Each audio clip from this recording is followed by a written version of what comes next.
dulu ya. Presensi, share screen. Presensi. Ya.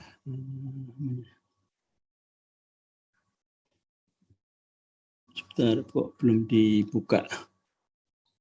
Sebentar.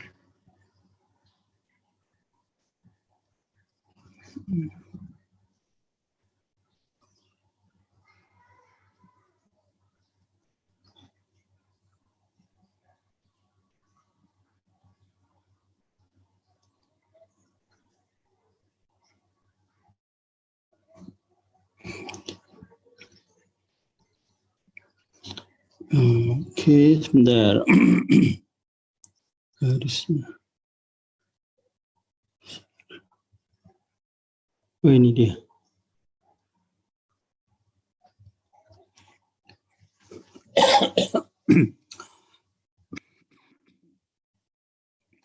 Baik, sekarang masuki minggu ke-7 ya. Input.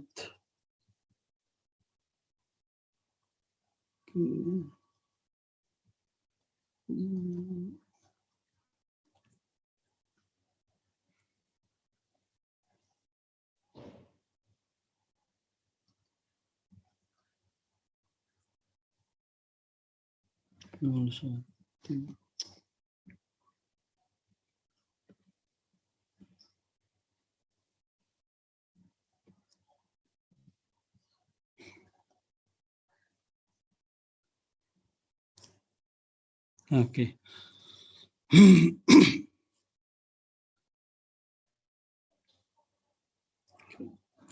Sekarang tanggal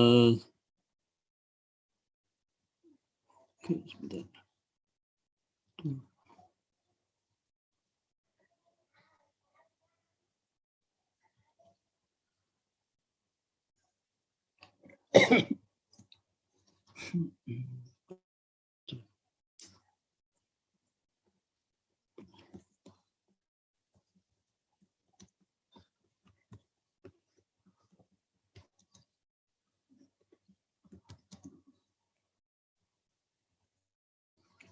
Baik, ini yang formal 5 orang. Bu Trimulasi, ada ya?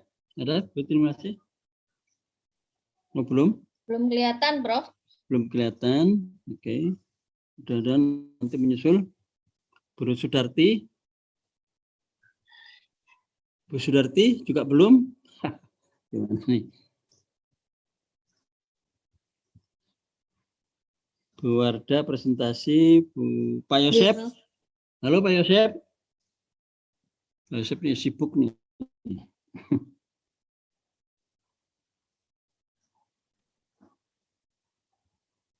Pak Sudarwanto. Halo. Walah. Belum ada, Prof. Oke, mudah-mudahan nanti bergabung ya. Semoga. Mohon izin hadir, Prof. Siapa? Ya, sebentar, Bu.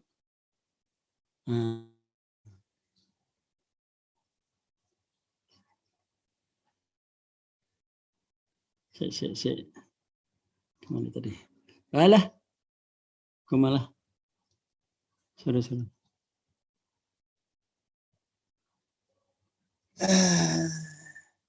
Ini.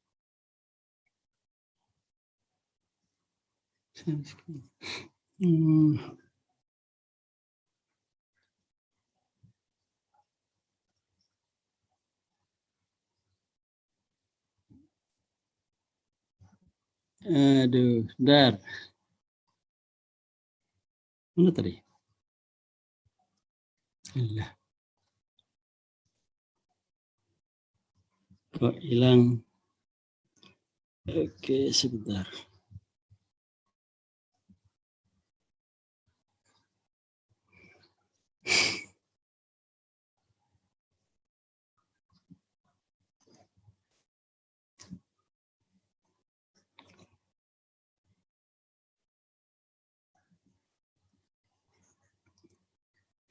Ini sebentar ya. Ini apanya?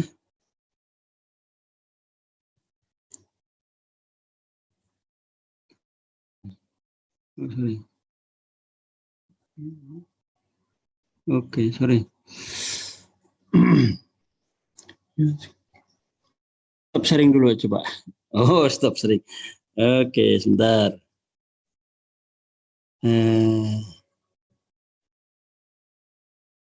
Oke, siap. Loh, kok nggak kelihatan ya? Yang ada siapa nih? Bu siapa? Bu Darti. Bu Darti. Oke, Iya, nanti Prof. Bapak ini ya, Bapak edit ya. Nanti tolong diingatkan di WA grup ya. Bu Darti, ini Pak Yosep dan Putri Mulatsih juga belum kelihatan.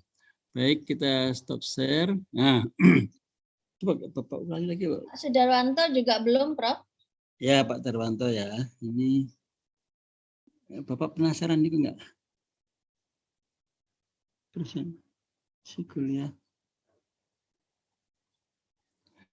Mudah-mudahan nanti ini ya, nanti bisa bergabung lalu Bapak share secara apa? Bapak edit secara keseluruhan. Baik, sebelum Bu Darti Bu Darti yang presentasi Bu Wardah. Sebelum Bu Wardah presentasi, ada komentar, pertanyaan, saran terkait dengan mata kuliah ini, topik khususnya.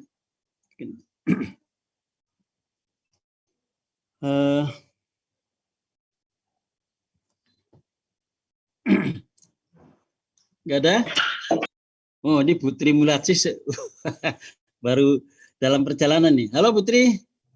Ya Prof, maaf. Ini perjalanan ke Jogja. Oh, ini apa? Calon pimpinan KPU nasional emang ya sibuk nih. Enggak Prof, ada Ya, acara. ya, Maaf ya. telat Prof, tadi Nggak apa-apa. kesulitan HP-nya. Tapi bisa mengikuti ya, mengikuti Iya, dan silahkan nanti nanti. disambungkan dengan ini yang di mobil bisa. Ya, komentarnya, pertanyaannya, sarannya ya terhadap presentasi ini ya. Dengan ya. Sebentar, minggu kemarin siapa ya? Minggu kemarin Pak yang presentasi siapa? Minggu kemarin? Bu Darti, Prof. Bu Darti minggu kemarin masalah apa ya, Bu? Bu Darti topiknya kemarin masalah apa, Bu? Aduh.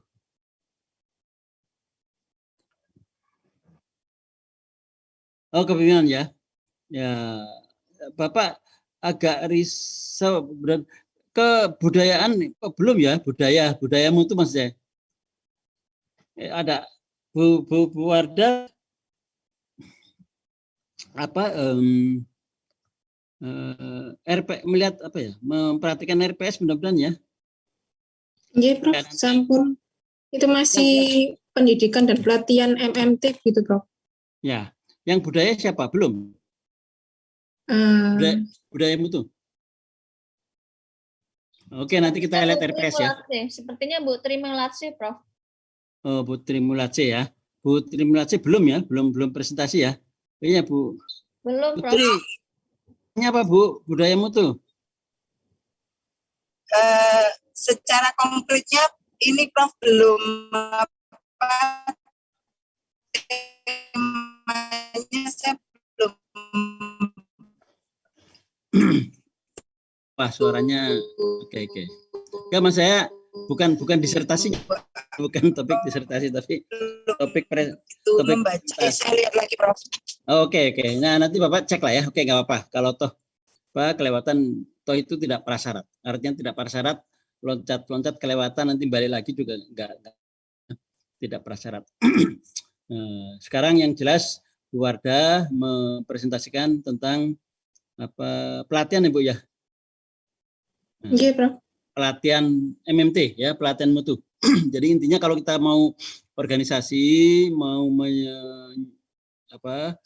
menerapkan ya total quality management ya, tentu perlu persiapan ya, perlu pemahaman, perlu kompetensi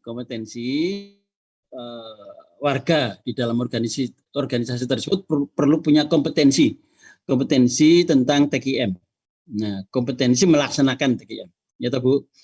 Nah, kompetensi melaksanakan TKM ini diperoleh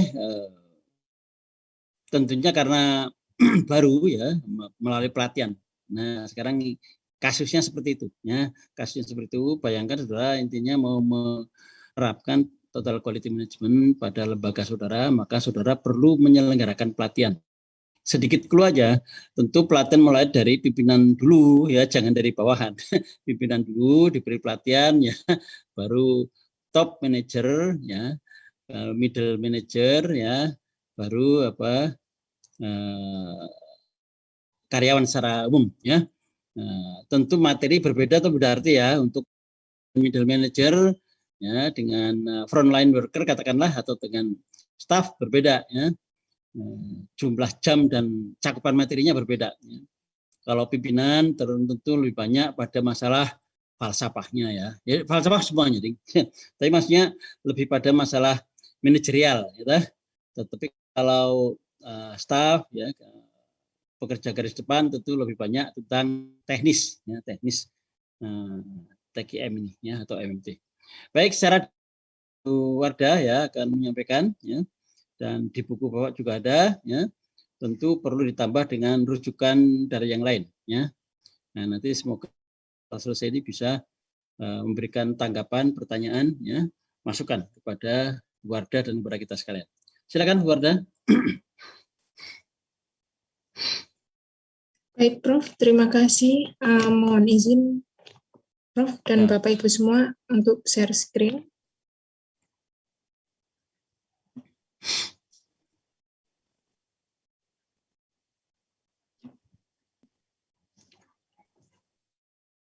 Sampun bisa terlihat ya? Ampun, udah. Ya. Sebelumnya, Assalamualaikum warahmatullahi wabarakatuh. Selamat siang semuanya. Terima kasih atas kehadirannya dalam pertemuan kali ini yang akan membahas mengenai pendidikan dan pelatihan MMT. Sebelumnya tadi sudah dijelaskan, disinggung sedikit oleh Prof. Sutarto terkait dengan pendidikan dan pelatihan MMT ini. Sebelumnya saya memahaminya, mungkin pendidikan dan pelatihan ini diperlukan untuk menunjang MMT atau untuk menunjang kualitas mutu. Hanya tadi dari Prof. Sutarto, kalau saya tidak salah menangkap ya, itu pendidikan dan pelatihan yang fokus pada pelatihan agar anggota organisasi memahami mengenai manajemen mutu. Baik, selanjutnya untuk topik bahasannya di sini sesuai dari buku dari Prof. Ini terkait dengan bahasan mengenai hakikat pendidikan, pelatihan, dan belajar. Kemudian yang kedua terkait analisis kebutuhan pelatihan. Yang ketiga terkait dengan materi pelatihan. Kemudian yang keempat terkait pelaksanaan pelatihan. Yang kelima evaluasi pelatihan, dan yang terakhir adalah sebab-sebab kegagalan suatu pelatihan. Kemudian mengenai konsep pendidikan, pelatihan, dan belajar, di sini dibedakan menjadi apa itu konsep pendidikan, pelatihan, dan belajar.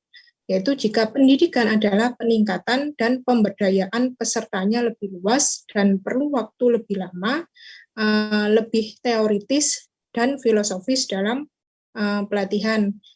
Kemudian kalau pelatihan adalah peningkatan kinerja pekerja di tempat kerja untuk spesifikasi kemampuan atau motivasi dan segera diaplikasikan untuk dapat menguasai keahlian tertentu.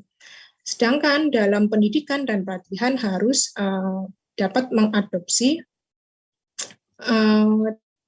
terkait dengan falsafah pembelajaran, yaitu upaya dalam melalui pendidikan dan atau pelatihan untuk meningkatkan pengetahuan, keterampilan, dan sikap untuk mampu berinovasi, mengambil inisiatif dan kreatif mengatasi masalah sehingga dapat melaksanakan tugas kerjanya secara efektif dan efisien. Ini contohnya kalau misalkan di dunia, kalau di institusi, seperti misalkan pendidikan, kalau dosen itu mengambil ke jika S2 mengambil ke jenjang pendidikan selanjutnya yaitu untuk S3. Kemudian kalau pelatihan ini terkait pada dosen-dosen di pendidikan vokasi harus dapat menguasai keterampilan-keterampilan tertentu yang dapat dilakukan dengan pelatihan. Jadi seperti itu perbedaan antara pendidikan dan pelatihan. Selanjutnya, ini mengadopsi dari Atmodiwiro terkait dengan pendidikan dan pelatihan dari dua segi pemanfaatan pendidikan dan pelatihan itu yaitu dapat dilihat dari segi individu dan juga dari organisasi. Jika dari individu itu yang pertama adalah menambah wawasan pengetahuan tentang perkembangan organisasi baik secara internal maupun eksternal. Kemudian yang kedua adalah menambah wawasan mengenai perkembangan lingkungan yang sangat mempengaruhi kehidupan organisasi. Kemudian yang ketiga adalah menambah pengetahuan di bidang tugasnya. Yang keempat, menambah keterampilan dan meningkatkan pelaksanaan tugasnya. Yang kelima, untuk meningkatkan kemampuan berkomunikasi antar sesama. Yang keenam, meningkatkan kemampuan menangani emosi. Kemudian yang ketujuh adalah meningkatkan pengetahuan pimpinan. Sedangkan bagi organisasi, pendidikan dan pelatihan memiliki manfaat diantaranya menyiapkan tugas untuk menduduki jabatan yang lebih tinggi dari jabatannya yang ada sekarang. Kemudian menyesuaikan terhadap perubahan yang terjadi di lingkungannya. Yang ketiga dapat merupakan landasan untuk pengembangan selanjutnya. Yang keempat untuk meningkatkan kemampuan produksi. Yang kelima untuk meningkatkan kemampuan organisasi. Untuk menciptakan kolaborasi dan jejaring kerja. Bu, nanti dikecilkan bisa nggak Bu ini ya? PPT-nya dikecilkan dikit biar wajah-wajah kita kelihatan apa? Tidak ketutupan. Ini, mohon maaf, Prof. Kok seperti ini, Prof. Ya oke lah, cuma masih ketutupan, nggak apa-apa lah, masih ketutupan sedikit, nggak tahu ini apa. Sebentar.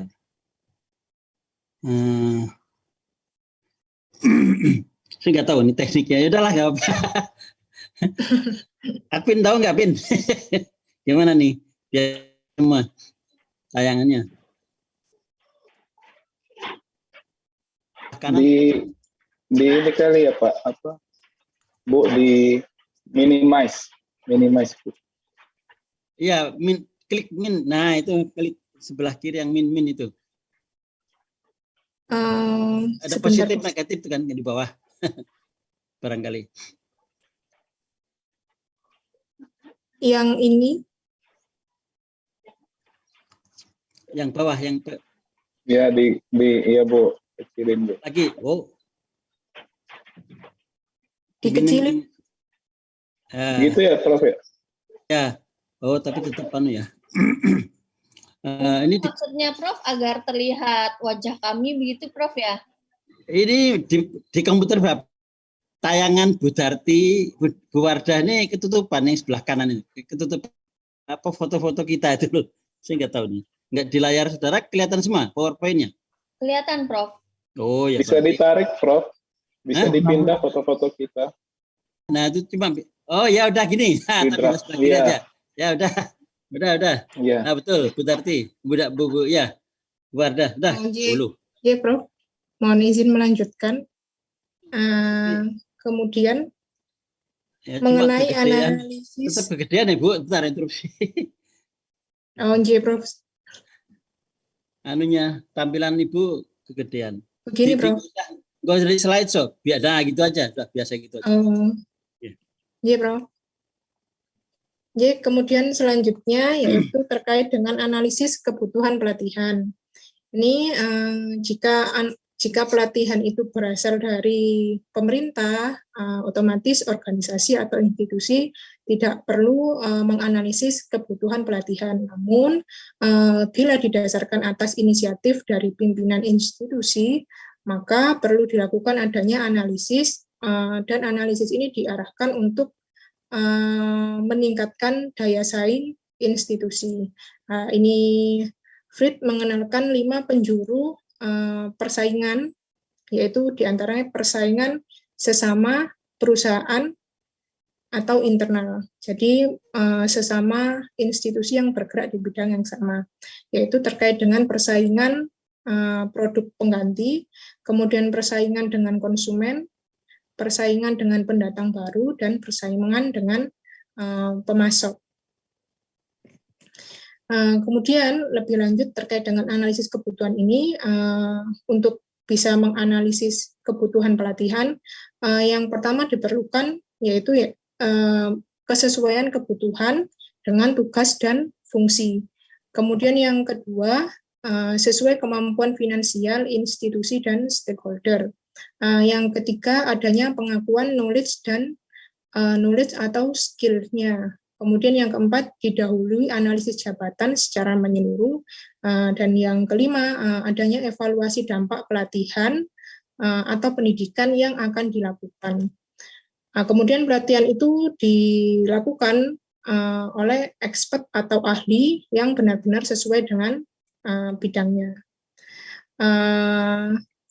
Secara lebih rinci mengenai prinsip penting pada analisis kebutuhan pelatihan, yaitu yang pertama, kesempatan pelatihan diberikan kepada karyawan yang paling membutuhkan. Ini dilakukan oleh manajer dalam menganalisis kebutuhan pegawainya atau anggotanya, yaitu manajer perlu mendengar dan mengakomodasi masukan dari bawah.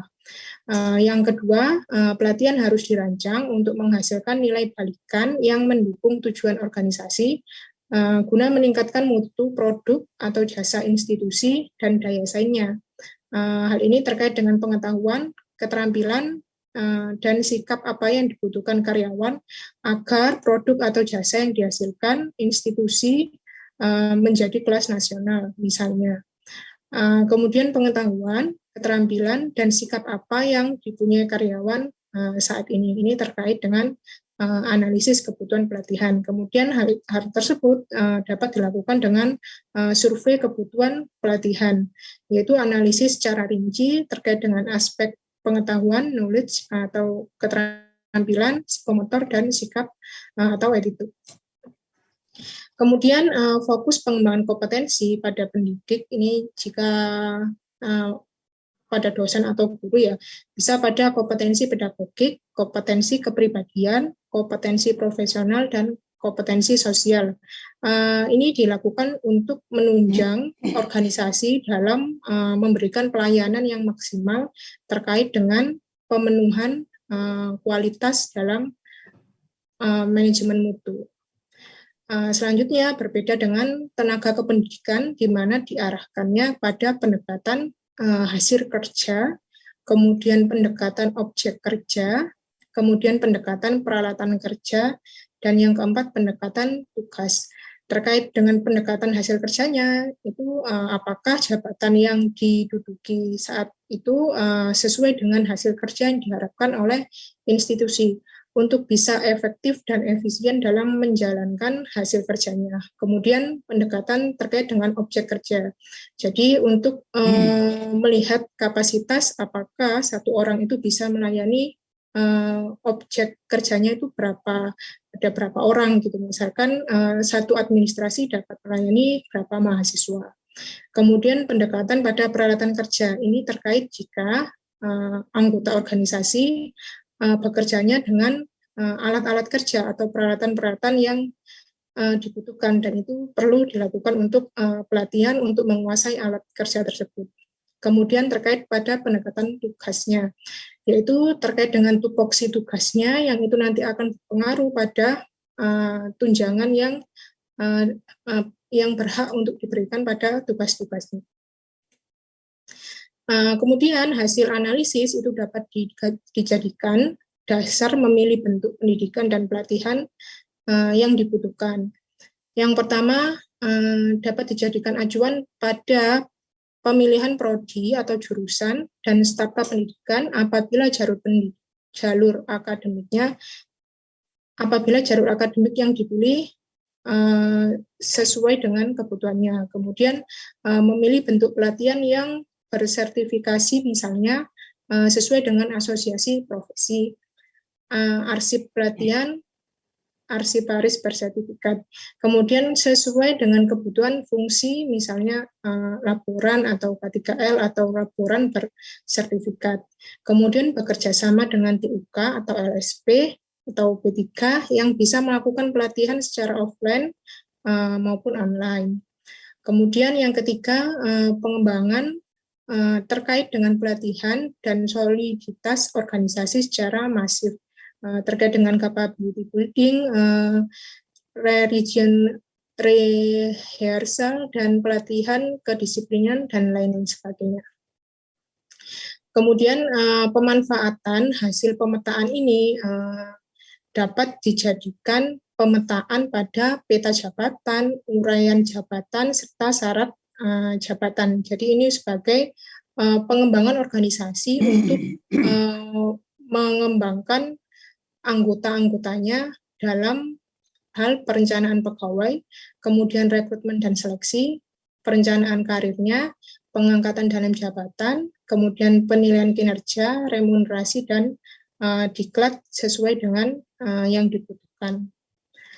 Kemudian terkait dengan materi pelatihan, ini dalam bukunya Prof. Sutarto, terkait dengan pelatihan manajemen mutu terpadu, itu materinya mencakup mengenai falsafah manajemen mutu terpadu dan miskonsepsinya terkait dengan manajemen mutu terpadu. Kemudian yang kedua, kaizen dan peningkatan mutu berkesinambungan. Yang ketiga, perubahan kultur. Yang keempat, paradigma organisasi terbalik. Yang kelima, kolega sebagai pelanggan. Yang keenam, profesionalisme dan fokus pelanggan. Yang ketujuh, mutu pembelajaran. Yang kedelapan, kendala-kendala yang harus diatasi ketika mengenalkan manajemen mutu terpadu. Ini semua kedelapan materi ini dikonversikan dalam tujuan pelatihan jika pelatihannya diarahkan pada pengenalan manajemen mutu terpadu. Kemudian pelaksanaan pelatihan ini Coach and Davis tahun 1994 ini ada 3 pendekatan, yaitu pendekatan internal, eksternal, dan kemitraan. Yang pertama terkait dengan pendekatan internal itu individual, pemagangan, one-on-one training, pelatihan di tempat kerja, on-the-job training, kemudian pelatihan group instruction, dan modul media-based interaction yang dapat terdiri dari audio, video, dan buku kerja. Kemudian ada pendekatan eksternal, yaitu pelatihan atau kegiatan pengembangan yang dilakukan di luar tempat kerja, yang disediakan oleh institusi pemerintah, institusi swasta, organisasi profesi, dan lembaga pelatihan swasta. Kemudian terkait dengan pendekatan kemitraan, itu pelatihan atau program pengembangan karyawan dilakukan dengan bekerja sama dengan akademisi, politeknik, bahkan institusi atau universitas, di mana program pengembangan dikemas secara khusus sesuai kebutuhan institusi pengirim. Jadi dengan mitra terkait. Kemudian pelaksanaan pelatihan ini juga harus memperhatikan prinsip pembelajaran, di mana dalam SIMS itu prinsip ada piramida hasil belajar atau learning outcome pyramid. Itu yaitu mengenai saya mendengar, saya lupa, kemudian saya melihat, saya tahu, saya mengerjakan, saya bisa. Kemudian Coach and Davis itu menjelaskan lebih rinci terkait prinsip-prinsip pendekatan belajar dan hasil belajar yang berupa ingatan dan kemampuan. Piramidnya seperti yang di sini, jadi 10% itu dari apa yang dibaca, kemudian 20% dari apa yang didengar, 30% dari apa yang dilihat, 50% dari apa yang dilihat dan didengar, 70% dari apa yang dilihat dan dibicarakan, 90% dari apa yang dikatakan tentang apa yang dia kerjakan. Sehingga kalau bisa orientasi terkait dengan pendidikan dan pelatihan itu pada pembelajaran, di mana sampai mencapai 90% pemahaman itu dari apa yang dikatakan tentang apa yang sudah dia kerjakan. Seperti itu. Kemudian terkait dengan evaluasi pelatihan, ketika sudah melaksanakan pelatihan, kemudian penting untuk memandang bagaimana ketercapaian pelatihan itu, pelatihan yang sudah diberikan, yaitu apakah harus dapat menjawab pertanyaan mengenai apakah pelatihan yang terlaksana itu valid. Kemudian apakah karyawan benar-benar belajar, dan apakah yang dipelajari karyawan tersebut membawa nilai tambah di tempat kerja. Nah, ini salah satu contoh instrumen pembelajaran terkait dengan poin-poin ketercapaian pembelajaran pada organisasi pembelajaran diklat, kemudian pada keterampilan mengajarnya, dan juga pada pemanfaatan diklat. Ini pada organisasi pembelajaran diklat itu terkait dengan tujuan, persyaratan diklat, dan lain sebagainya, dan diberikan skala dan komentar. Kemudian keterampilan mengajar juga terkait dengan keterampilan pengajarnya, tatap muka di kelas, menjelaskan instruksi, dan lain sebagainya. Serta manfaat diklat bagi peserta, ini juga dinilai oleh peserta. Kemudian aspek ukuran dalam evaluasi kinerja hasil pendidikan dan pelatihan itu ada 5 didasarkan atas. Yang pertama, kualitas hasil kerja atau quality of work. Kemudian kemampuan atau capability, kemudian prakarsa, inisiatif, kemudian komunikasi, dan ketepatan waktu. Selanjutnya, kegagalan pelatihan. Ini yang pertama, kegagalan pelatihan itu disebabkan dengan karena hanya melihat pelatihan itu sebagai biaya atau penggunaan uang. Jadi tidak melihat kalau misalkan pelatihan itu diarahkan dalam peningkatan kompetensi untuk dapat menunjang kualitas atau kualifikasi anggota institusi.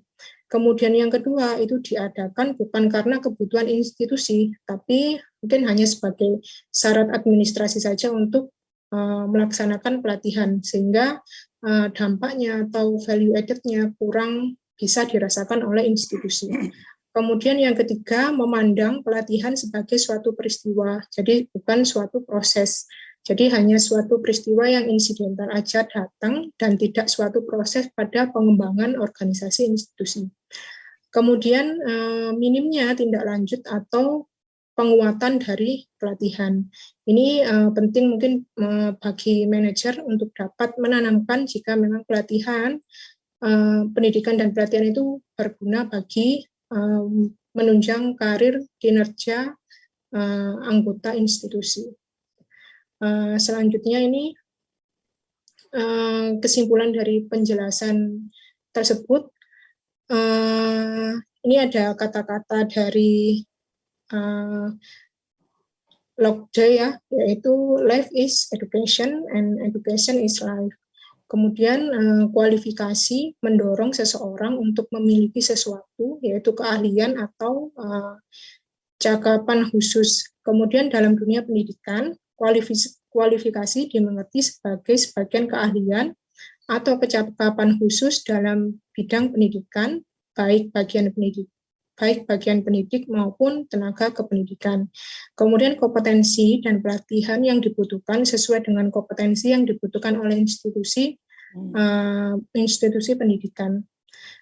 Yang harus diarahkan adalah visi misi instansi itu sama dengan kompetensi inti organisasi, dan selanjutnya diterjemahkan dalam kompetensi individu. Itu harusnya menjadi muara visi misi instansi. Kemudian terkait dengan artikel ini terkait dengan kerangka kompetensi profesional guru TVET di era industri 4.0. Ini merujuk pada kemudian bagaimana memberikan pelatihan yang sesuai dengan kebutuhan pendidik dan tenaga kependidikan di era perkembangan zaman, termasuk industri 4.0, ini untuk menunjang penjaminan mutu dalam pemberian pelayanan jasa pendidikan.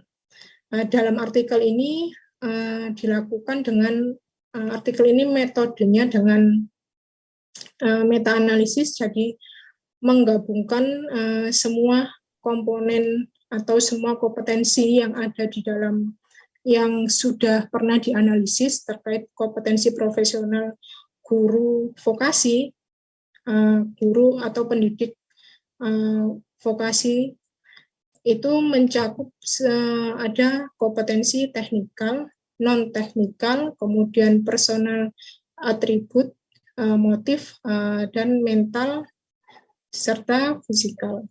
Ini terkait dengan kompetensi teknikal itu ada subject matter expert, kemudian instructional planning, delivery, sampai evaluation.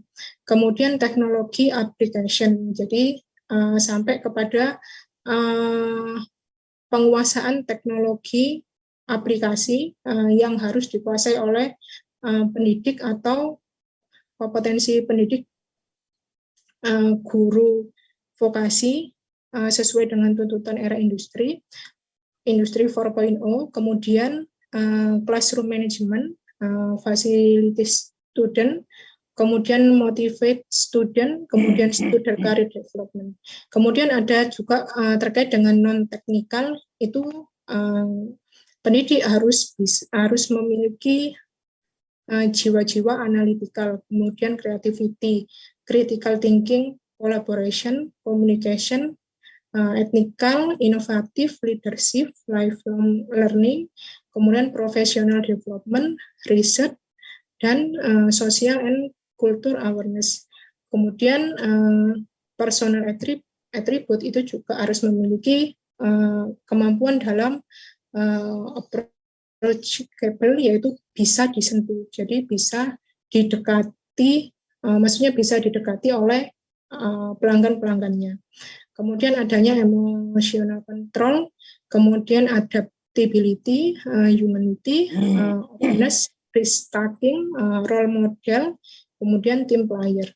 Juga di motifnya harus meaningfulness of life, kemudian memiliki konsep diri yang baik, serta mental dan fisiknya juga harus mainstay dan physical fitness atau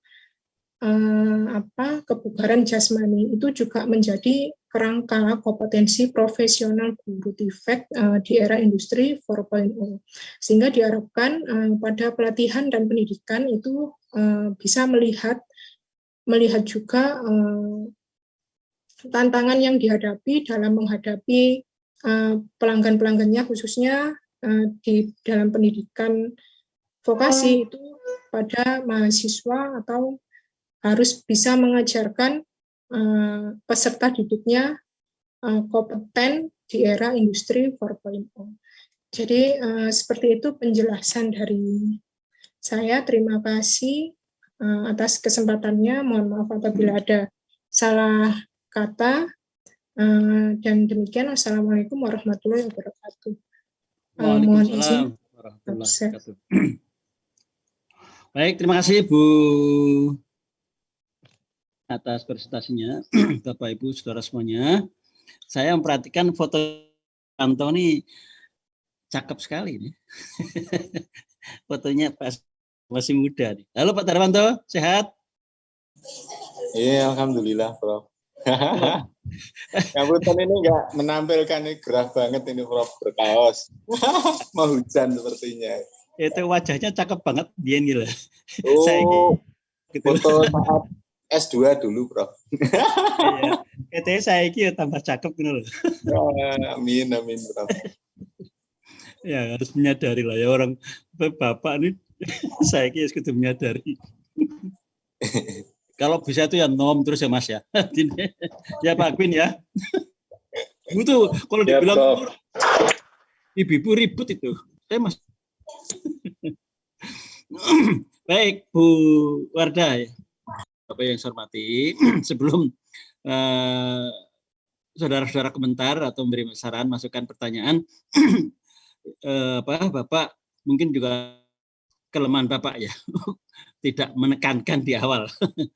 Jadi tolong memang kalau dilihat sepintas topik-topik yang ada di RPS itu general ya, artinya general leadership, kepemimpinan, budaya ya.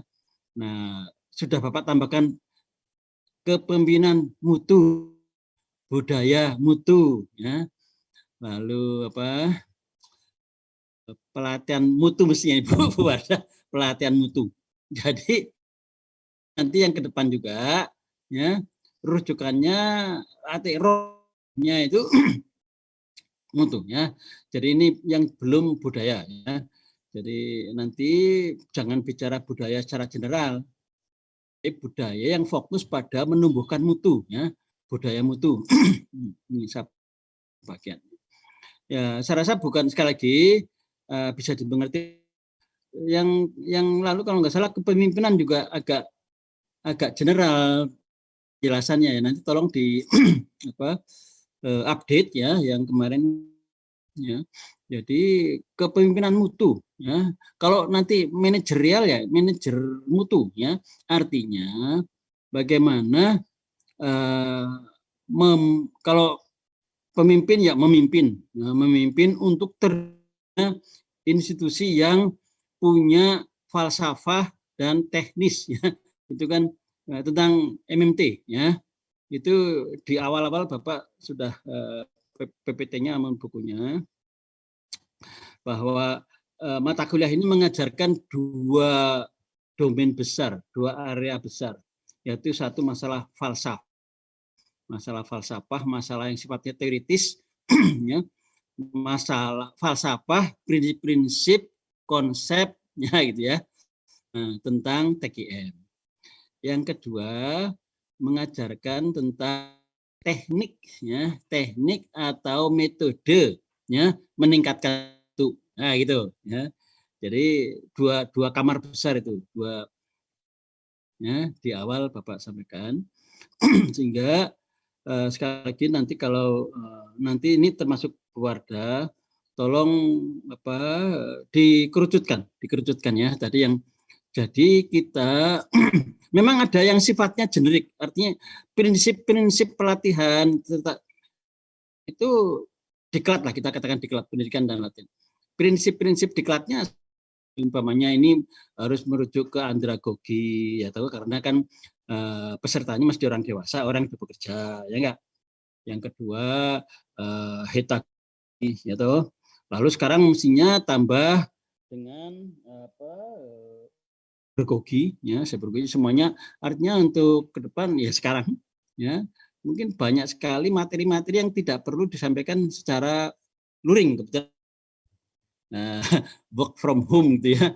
Jadi bagaimana membuat pelatihan yang tidak sepenuhnya tatap muka ya. Artinya ada yang bisa dilakukan daring ya, ada yang bisa dilakukan atau yang perlu dilakukan secara luring ya. Ya untuk praktek-praktek memang yang paling efektif ya luring itu. Prinsip umumnya bisa jadi diklat pelatihan tadi proses metode termasuk analisis kebutuhan tadi, analisis kebutuhan diklat atau AKD, analisis kebutuhan diklat kalau bahasa Inggrisnya training need assessment-nya TNE ya.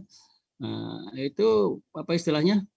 Metodenya sama ya. Hanya saja karena ini TKM tadi Bu Darti sudah menyampaikan, Bu Darti lagi. Bu Wardah sifatnya nasional dan sifatnya lokal.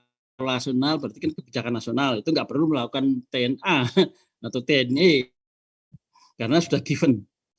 Nah ini kalau TKM ini karena walaupun bukan nasional karena ini kebijakan organisasi berarti memang tanda petik lah nggak perlu TNA nggak perlu TNE ya. Jadi kebijakannya kebijakan organisasi ya seperti Bapak sampaikan ya konsultan atau ahli yang istilahnya mendesain, merancang ya pelatihannya ya. Tadi Bapak singgung semua warga ya perlu memperoleh pelatihan ya. Tadi yang level manager, puncak menengah, lebih banyak pada masalah yang sifatnya tadi filosofi, ya, konsep, prinsip, ya teknisnya teknis yang lebih bersifat manajerial, gitu. Tapi kalau yang pekerja garis depan, ya, atau penengah, lebih kepada technical skill, ya, bagaimana menemukan sumber masalah, ya, sumber masalah mutu, ya. Nanti yang topik berapa tuh ada menemukan sumber masalah mutu, ya, dengan menggunakan apa 7 alat statistik sederhana menurut Deming itu 7 alat statistik sederhana dengan umpamanya Pareto diagram, dengan tulang ikan atau fishbone, itu prinsipnya kan menemukan sumber masalah, ya, lalu mengatasinya gimana. Itu jadi semua sehingga artikelnya dan rujukan yang dipakai, rujukan yang buku-buku, katakanlah kalau yang PPT-nya buku-buku yang bicara masalah TKM atau M yang general, ya. God and Davis bagus tadi, dia memang tentang itu. Jangan pelatihan secara umum, ya, Bu Barda dan yang lain. Evaluasi pelatihannya prinsipnya mungkin sama, ya, evaluasi diklat, ya. Bapak menyarankan sama, ini harus menggunakan kalau menurut Bapak ya paling tidak 4 level training evaluasi. Dari siapa? Dari Donald Kilpatrick. Sudah pernah dengar belum? Itu sangat setuju Bapak, ya. Evaluasi banyak, ya, ada Staffel Beam, ya enggak, saudara udah belajar kan, ada ya, gap itu, ya, antara yang seharusnya dengan yang terjadi, ya. Nah, kalau Donald Kilpatrick ini goal orientation, ya, jadi tujuannya apa? Nah, yang jelas nanti kalau pas evaluasi, ya, mudah-mudahan kayaknya ada, itu kita menggunakan Donald Kilpatrick yang intinya ada evaluasi internal dan evaluasi eksternal, ya. Evaluasi internal itu evaluasi yang terjadi atau dilakukan di dalam tempat di kelas, Bu Wardah, di kelasnya. Jadi evaluasi sikap, ya, evaluasi hasil belajar dilakukan di akhir diklat, kan, di kelas. Nah, tadi disinggung juga kelemahan evaluasi kita itu evaluasi eksternal. Jadi sudah ada post test di akhir diklat, selesai sudah, ya. Terus peserta kembali ke kantor, ke tempat kerja, bisa menerapkan apa yang dilatihkan apa enggak, itu enggak dievaluasi. Nah, itu kelemahan diklat-diklat yang umumnya jadi, ya. Nah, harusnya itu justru penting, ya. Justru untuk itulah andragogi, ya. Nah, efektivitas daripada diklat, ya. Nilai saudara diklat, ya, di akhir kelas diklat, dites nilainya umpamanya 100, ya, maksimal 100, ya. Kembali ke nggak diterapkan atau malah nggak bisa karena materinya mungkin apa yang terjadi di lapangan, ya, nggak bisa diterapkan, ya. Nah, kalau toh umpamanya dievaluasi nilainya umpamanya 40 umpamanya, efektif nggak diklat tuh? Nilai teorinya 100 di dalam post test di kelas 100, di tempat kerja dinilai lagi, ya, penerapan keterampilan, ya, di tempat kerja, umpamanya di diklat ngelas, ya, Pak Vin orang mesin, nggak salah. Pak Vin orang mesin apa orang sipil, Pak Vin? Sipil, Prof. Ah, sipil. Sipil. Pokoknya diajarin cara ngecek campuran beton, ya, masih ingat nggak Pak Vin? Iya, udah, tapi udah lama itu, Prof. Udah lama, ya, udah nggak ngajar sekarang. Iya. Ngajarnya yang masalah manajemen. Nah, itu nilainya 100 di dalam kelas. Nah, ke lapangan sendiri nggak bisa, nggak, karena teorinya nggak cocok umpamanya, ya. Nah, itu tidak efektif. Jadi walaupun nilai teorinya 100, tapi prakteknya nggak bisa, nggak efektif. Efektif justru yang di lapangan itu mestinya, ya. Di lapangan. Nah, ini kelemahan umumnya kita, ya, evaluasi internal saja dilakukan, evaluasi eksternal, ya, evaluasi dampak. Ya, yang kalau Robinson itu evaluasi dampak. Ya, jadi dampak pada organisasi. Ya, itu kalau di organisasi swasta sangat ditekankan. Toyota, Honda, kalau melatih karyawan, hitungannya tadi buatnya dan nyinggung tuh, nilai balikan finansial. Ya, rate of return-nya finansial. Jadi kalau biaya pelatihan, katakanlah biaya diklat juta umpamanya, itu organisasi di akhir tahun harus bisa dari yang alumni diklatnya bekerja harus bisa mengembalikan, harus ada keuntungan organisasi di atas 10 juta. Kalau dia sama dengan apalagi di bawah 10 juta, mau itu Toyota atau Daihatsu atau lainnya rugi, ya enggak? Sudah buang waktu, buang tenaga, ya, buang. Nah, itu rate of return, ya. ROI, ya. Rate of return atau rate of jadi gitu.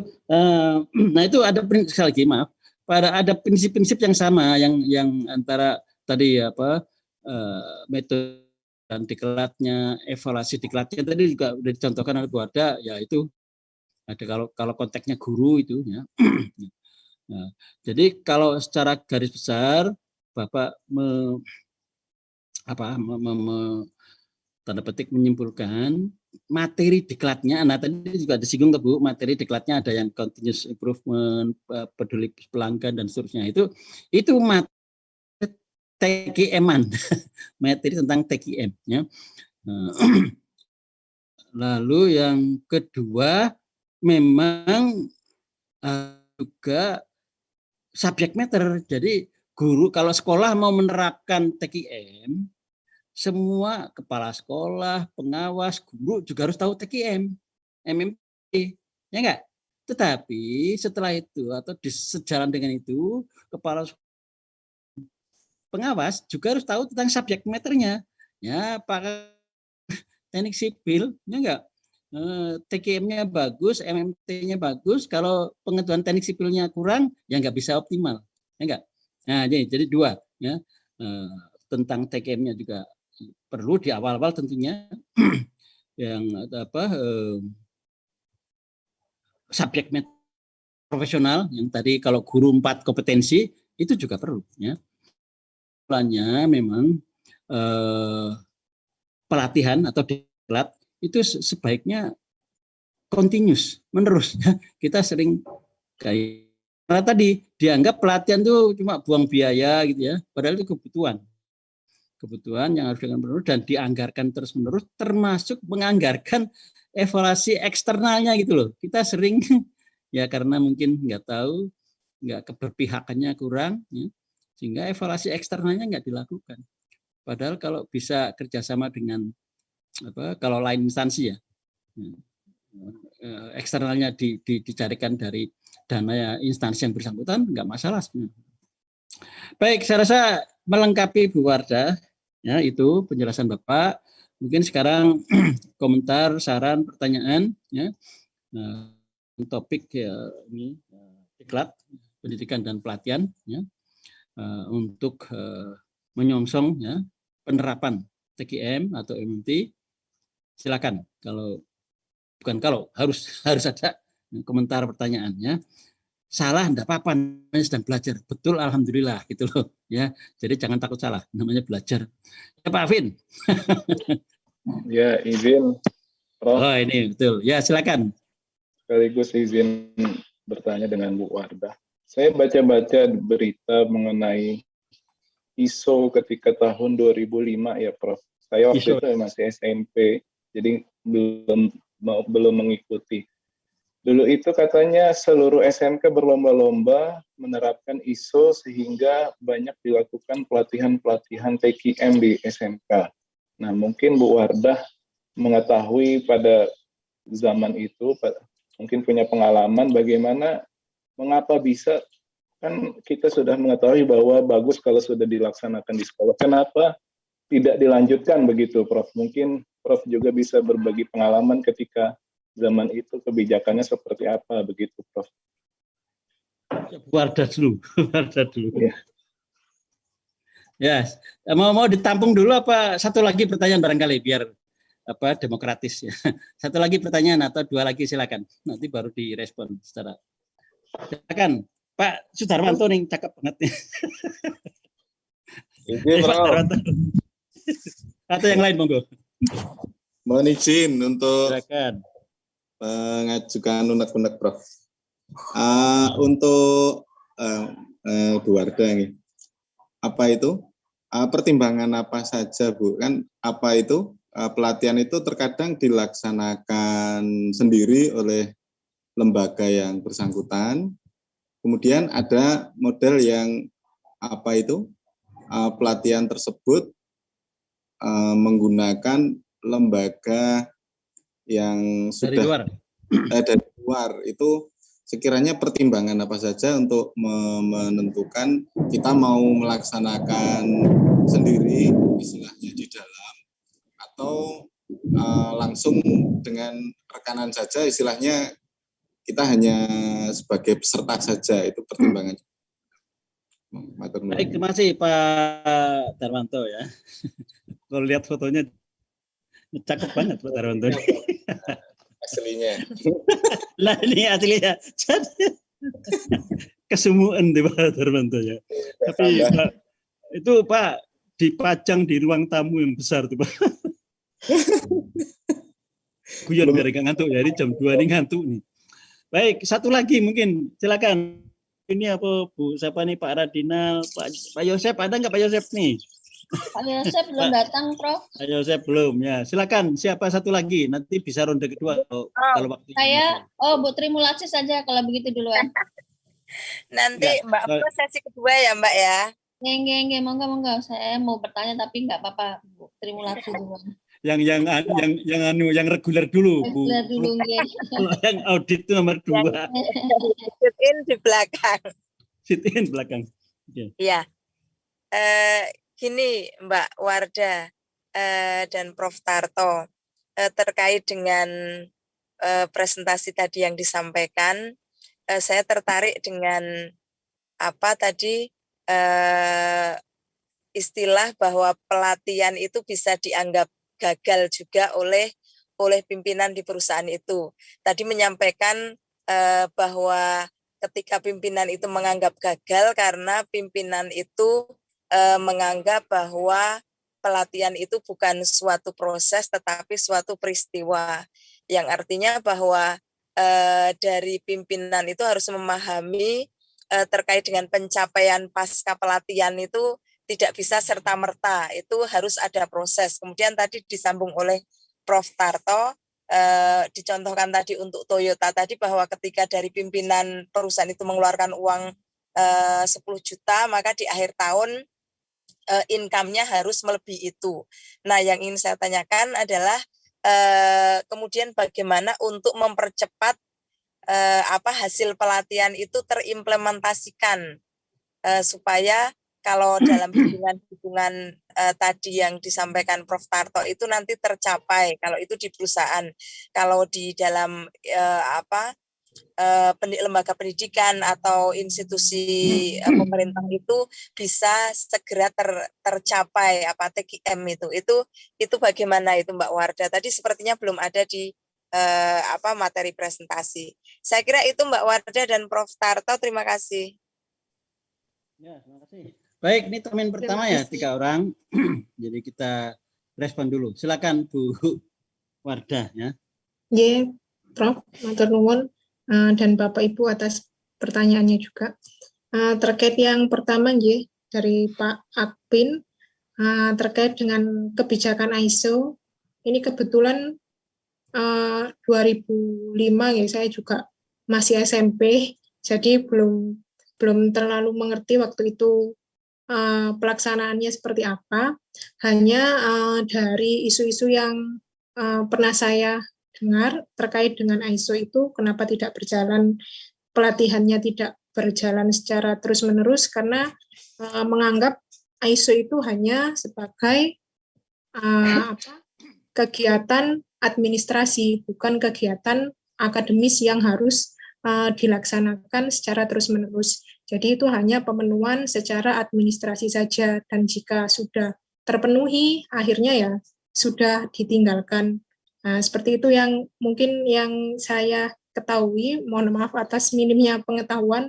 Mungkin Bapak Ibu yang lain atau mungkin dari Prof. Sutarto ingin menambahkan lebih lanjut terkait dengan kebijakan ISO tersebut. Ya, biar Ibu dulu semua tiga-tiganya nanti biar saya atau yang lain menambahkan. Ya, Prof. Baik. Kemudian itu tadi terkait dengan ISO. Kemudian yang kedua dari Pak Sudarwanto yang terkait dengan pelatihan, kegiatan pelatihan itu mempertimbangkan apa? Apakah pelatihan kalau misalkan narasumbernya dari dalam ataukah dari luar, pelaksanaannya harus mempertimbangkan apa?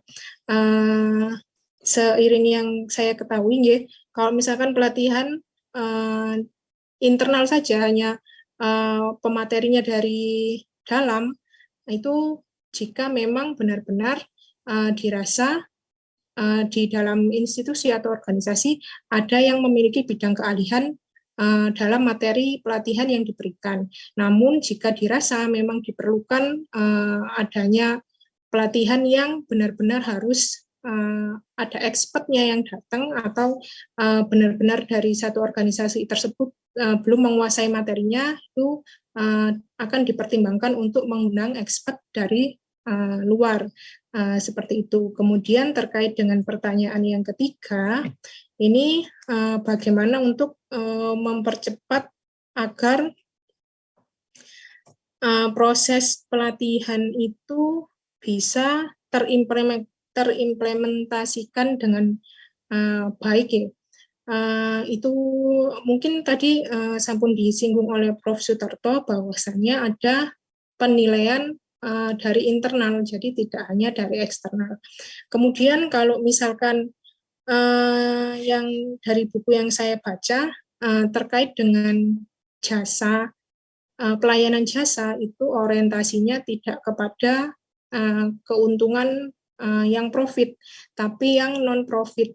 Kalau untuk yang non-profit, kemudian bagaimana income-nya maksudnya bagaimana bisa balik modal lagi jika melakukan pelatihan, itu didasarkan pada perspektif pemenuhan terhadap kepuasan pelanggannya. Jadi kalau pelanggannya makin puas, hasil dari pelatihan karyawannya itu nanti akan berdampak juga pada organisasi atau institusi.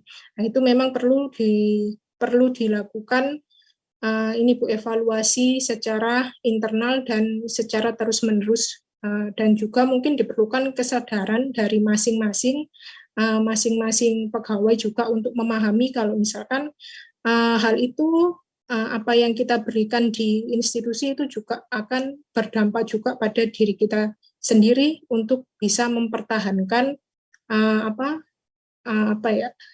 posisi jabatan dan juga untuk keberlangsungan pekerjaan kita sampai secara terus-menerus seperti itu.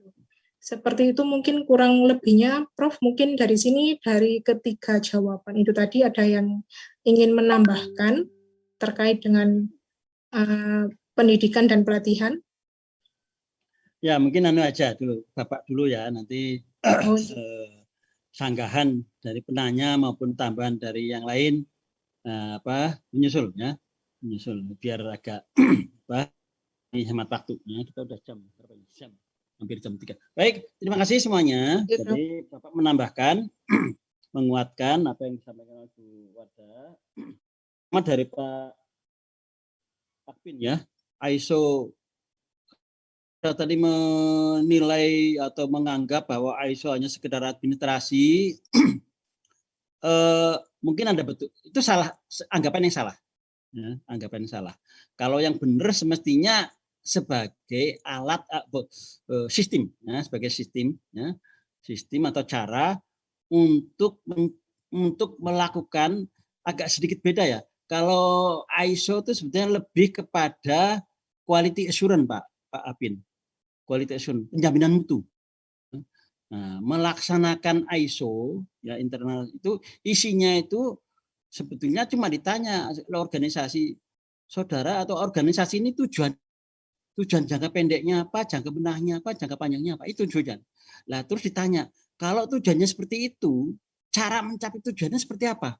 Siapa mengerjakan apa, bagaimana dan apa indikator telah tercapainya tujuan itu. Nah, jadi dijabarkan dalam SOP. Ya, jadi kalau Bu Wardah tadi melihat itu sebagai betul juga kalau dilihat prosedurnya bagaimana, caranya bagaimana, indikator sudah berhasil bagaimana. Makanya waktu kalau kita perhatikan ya kan di lembaga yang sudah ISO itu kalau ada surat, umpamanya surat penugasan itu dari Kabag dicek dulu. Ya, staf membuat konsep, terus Kabag parap, nanti dekannya parap. Gitu. Nah, itu sebagai SOP. Nah, jadi yang merumuskan SOP ya karyawan itu, lembaga itu menguruskan SOP-nya sendiri, ya mungkin dibantu dengan konsultan. Ya. Nah, karena yang tahu persis ya organisasi itu, ya itu dengan konsultan awal-awalnya. Setelah disepakati ini SOP-nya, nah itu yang dilaksanakan. Nah, sehingga ISO itu atau ISO, ya itu alat atau teknik untuk mencapai tujuan.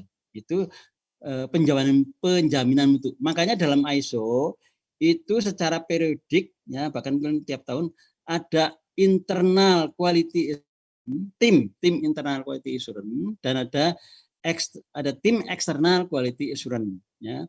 Nah, itu apa tim mutu internal dan tim mutu eksternal. Nah, pertanyaannya Apin, kenapa nggak diteruskan?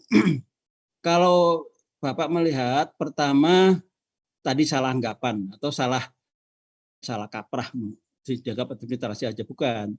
Itu sebenarnya bagus. Kalau menurut saya bagus ISO karena itu menyepakati bersama SOP-nya seperti apa ya untuk mencapai tujuan ya kan. Ya tentu dari rumusannya dari visinya apa, misinya apa, tujuannya apa baru dirumuskan SOP-nya. Nah, itu bagus sebetulnya ya. Hanya yang jadi pertama mahal. Mahal itu yang ya ISO itu berapa juta itu untuk mempertahankan dan setiap 5 tahun harus dipertahankan tuh ISO sertifikat ISO-nya. Siapa yang punya sertifikat yang mengeluarkan sertifikat? Ada Scufindo, ada Jerman, apa ada macam-macam. Ya, itu ya mahal. Lalu kalau ditelusuri ya kemana itu keuntungan uangnya itu? Sebagian besar keluar Pak, bukan ke kita. Scufindo itu ya swasta keluar. Ya. TUF Jerman, ya kita cuma perwakilan pusat, ya enggak. Nah itu agak politis. Ya. Orang yang tidak setuju dengan ISO itu, ya toh, orang yang terutama orang Indonesia lah ya. Ya mungkin negara-negara yang under tanda petik lah, underdeveloped, ISO itu penjajah maju ke negara yang masih timik-timik menuju maju. Ya, ISO tidak hanya pendidikan aja loh, di kehutanan, ya, ISO ya itu ekspor furniture itu harus punya ISO. Nggak mau negara-negara terima furniture dari Indonesia kalau perusahaannya tidak mempunyai ISO. Terus deskripsi gimana? Itu deskripsinya furniture perusahaan kita harus menjelaskan dari mana kayunya, ya, menebangnya bagaimana, menyebabkan kerusakan lingkungan apa enggak, sampai ke sana Pak. Bahannya dikemanain, itu mencemarkan enggak? Itu, ya. Sehingga kalau menebangnya itu susah, maaf ya, ini tidak semuanya mudah-mudahan guyon aja. Itu kayunya kayu ya Pak Bin, Pak Radina, kayunya dari Spanyol. Saronya lama. Sorry. Tidak benar itu cuma guyon, tapi memang ada loh ya. Ada yang makanya urusan hutan kita. Nah, itu Pak Bin, jadi kayak ISO dulu 2005 itu demam ISO, ketagihan ISO. Ya, ini benar asal-asalnya. Tetapi itu juga sampai-sampai kan berbarengan dengan sekolah bertaraf internasional. Nah, agar sekolah dapat bantuan itu kan proyek, bantuan dari pusat yang untuk bisa SBI maka harus punya ISO. Nah itu. Nah setelah ganti menteri, ganti dirjen, itu dorong biasa lah ya. Sekarang UN kan juga hilang. Cuma mazhabnya beda. Mazhabnya ganti menteri. ISO enggak. Walaupun di sisi Bapak benar juga. Sebetulnya kalau sudah pernah 1 kali atau 5 tahun ISO ya, caranya kan nggak perlu lagi sebetulnya. Asal kita komit. Nah kadang-kadang kan kita nggak komit itu loh. Ya kan udah dirumuskan SOP-nya ya. Nah, makanya ada tim mutu internal dan tim mutu eksternal. Sebetulnya kalau kita komitmen ya, disiplin ya, menerapkan SOP-nya itu kita nggak perlu lagi. ISO sertifikatnya nggak perlu, kita udah tahu kok. Udah tahu metodenya. Ya enggak? Sekarang kan Pak Apin, kita di satu sisi udah tahu metodenya dan keyakinan akan bisa melaksanakan walaupun kadang-kadang enggak, kita kalau enggak ditinjau itu berarti belum membudaya, belum menginternal. Lalu yang kedua tadi adanya memang ya tanda petik lah debatable nih, itu penjajahan itu maju mau enaknya aja, mereka udah serba disiplin, serba kan ISO gampang itu. Kita yang masih menggunakan termasuk itu furniture Pak, nggak boleh mengerjakan tenaga di bawah umur, benar juga sih itu. Di desa-desa Mas, Mbak, itu anak-anak itu daripada nganggur segala macam ya, di satu sisi bantu orang tua itu. Jadi memang konteksnya agak beda gitu ya. Jadi itu daripada negara-negara udah maju serba tertata, serba ya oke lah ya. Itu jadi debatable intinya. Jadi kenapa itu Pak Vin ISO tidak berlanjut itu karena mazhabnya berbeda. Ya, di samping itu kita sudah paham ISO, ya, dan juga SBI-nya udah hilang. Kalau SBI-nya orang sekarang Pak Apin, kalau saudara punya SMK, sekarang harus mengajukan sekolah keunggulan. Itu dapat proyek, ya, sekolah penggerak proyek. Nah, kalau dapat proyeknya itu dapat block grant lah, block grant. Syaratnya dulu itu tadi SBI syaratnya harus punya sertifikat. Itulah sebabnya ya. Mudah-mudahan bisa memberi pencerahan Pak Apin walaupun mungkin tidak perlu. Oke. Nanti yang lain boleh menambahkan atau mungkin yang kedua dari Pak Darwanto. Pak Darwanto yang cakep sekali. Waduh, saya tuh imut banget Pak Darwanto fotonya nih. Iya, Prof. Saya senang lihat foto Bapak, cakep sekali. Foto lama, Prof.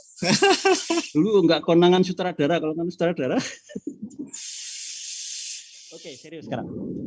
Pak Darwanto nanya pertimbangan diklatnya mau pakai istilahnya nyewa orang luar atau konsultan dari luar ya, beli ya istilahnya itu beli atau sendiri. Jawabannya udah betul tadi Bu Tarti, Bu Wardah. Kalau di ahlinya ya gunakan orang dalam ya. Tapi kalau enggak ada ya dari atau kombinasi. Tapi dalam konteks TKM atau MMT rasa-rasanya Bapak menduga masih minim. Masih minim ya sehingga sebaiknya menggunakan dari luar. Kedua atau mungkin malah pertama tuh. Kadang ada rasa psychological effect. Walah temannya sendiri yang latih itu yo dekat dengan saya gitu. Menganggap enteng, menganggap ya itu psikologis. Ada itu walaupun tidak sepenuhnya. Nah, sehingga untuk pertama sebaiknya memang dari luar ya. Meng-hire konsultan ya, biro yang sudah pengalaman dan sudah memang tahu rohnya, tahu tekniknya ya, sehingga kalau digabung dengan orang dalam ada baiknya sebagian kecil orang dalam nanti itu menjadi pionir internal ya. Tapi jangan sepenuhnya dalam, nggak bisa kalau TKM sepenuhnya dalam ya, karena tadi secara materi maupun teknis juga belum, saya yakin belum semuanya tahu ya, nggak belajar. Ya, yang kedua ya belum pengalaman. Kalau konsultan udah pengalaman, cari konsultan yang bagus tentunya, membimbing ya penerapan MMT di beberapa lembaga sehingga punya pengalaman. Saya rasa itu Pak Darwanto, jawaban Bapak. Pertimbangannya itu. Yang ketiga dari Bu Trimulasi, ya, nilai balikan finansial, ya, atau sering disebut rate of investment, ya, investment finansial. Itu kalau perusahaan swasta betul, karena ya profit oriented dihitung, ya. Nah, makanya kalau di swasta training need assessment atau analisis kebutuhan diklatnya juga dilaksanakan benar. Ini perlu diklat enggak? Karena tapi dalam konteks TKM Pak, ya kan memang organ melaksanakan. Ya. Jadi apa? Nggak usah dilakukan analisis diklat, ya karena sudah paket ini untuk melaksanakan MMT seperti ini, ya. Nah, kecuali dari tahun kedua, tahun ketiga, ya, itu perlu mungkin sudah mulai analisis diklatnya perlu, yang belum paham ya, siapa yang belum terampil, ya, belum paham tentang prinsipnya, tentang konsepnya, belum menguasai keterampilan menelusuri masalah, memecahkan masalah dan sebagainya. Itu perlu diadakan tahun kedua atau siklus, perlu diadakan analisis kebutuhan diklat, ya. Nah, itu. Tapi kalau pertama saran Bapak atau istilahnya pendapat Bapak full dari luar, ya ditambah dengan orang dalam. Kalau yang beliau ngerti boleh atau bisa. Kembali tadi nilai balikannya ya dihitung betul Bu kalau swasta. Nah, kalau lembaga pendidikan sebetulnya ya profit oriented sebetulnya, tetapi tidak langsung. Tidak langsung gimana? Kalau perusahaan ya toh harga, kalau katakanlah produksi mobil atau ban mobil, produksi ya, modalnya berapa, ya jualnya berapa, profitnya berapa, dihitung tiap tahun kan. Pengeluaran pelatihan atau diklatnya berapa. Kalau pendidikan kembali seperti tadi quality assurance, ya itu indikatornya tidak semata-mata uang Bu. Indikatornya tidak semata-mata uang, tetapi indikator yang kita tentukan jumlah kelulusan, gitu, nilai kelulusan untuk dapat pekerjaan, ya. Nah, kayak gitu, ya.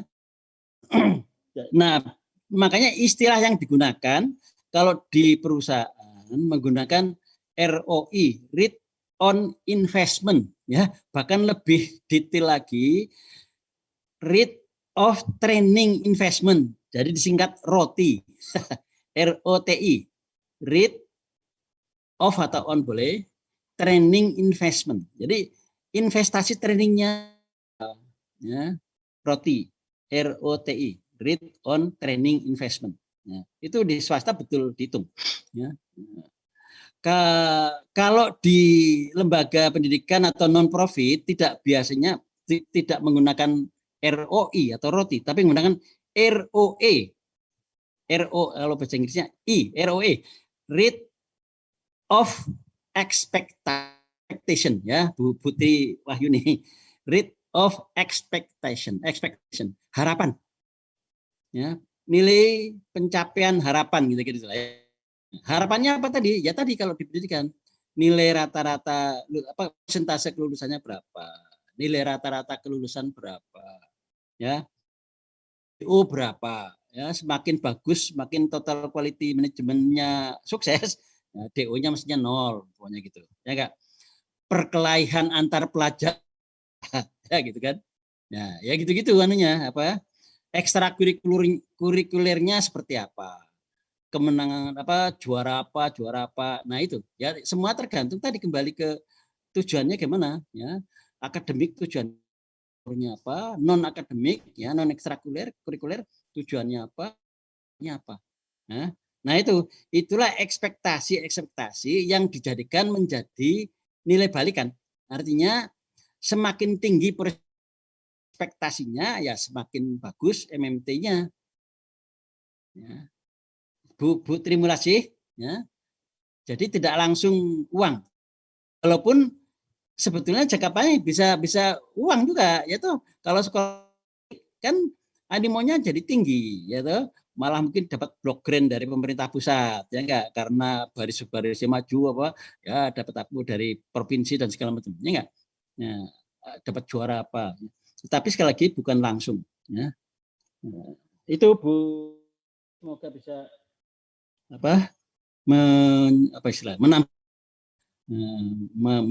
memenuhi harapan Bu Trimulasi. Saudara semua ada yang mau menambahkan? Atau disusul termin kedua lah, ini masih ada waktu dikit, ya. Silakan termin kedua menanggapi komentar dari Bu Wardah maupun saya, maupun bisa memunculkan pertanyaan baru. Silakan, monggo. Prof, izin Prof. Ya. Ini tadi berarti intinya adalah untuk lembaga yang non-profit itu untuk mempercepat kita harus ada indikator semacam itu ya, indikator keberhasilan, dan itu harus kita pantau sungguh-sungguh sehingga indikator itu nanti bisa tercapai tujuan gitu ya Prof, tidak kemudian menunggu kesadaran dari masing-masing yang mengikuti pelatihan mutu itu gitu ya Prof.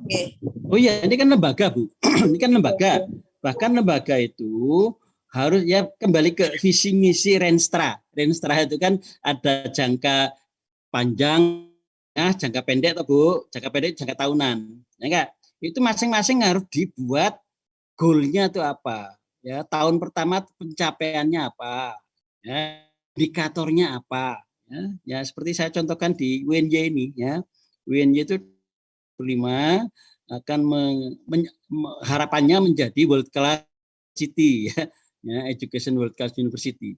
Nah itu sudah ada tahun 2009, itu dimulai dari tahun 2015, coba Pak Rektor Pak Rohmat Wahab.